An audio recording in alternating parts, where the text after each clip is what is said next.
Hello जी, राम राम जी। कैसे हैं आप लोग? मैं आप सबकी पूनम, जिसको आप करते हैं बहुत प्यार। इसी बात पे बोलिए जय सिया राम दोस्तों।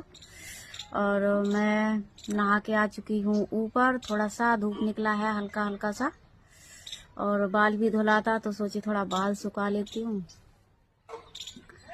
कल मैंने आप लोगों से एक सवाल किया था कि मार्केट जाओ तो सबसे ज्यादा भीड़ किस दुकान पे मिलेगी। तो काफी भाइयों ने कमेंट किए हैं कि सुनार की दुकान पे, और काफी सारे कमेंट किए हैं।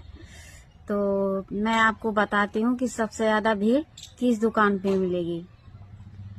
सबसे ज्यादा भीड़ आपको मिलेगी ठेके की दुकान पे, मतलब दारू की दुकान पे।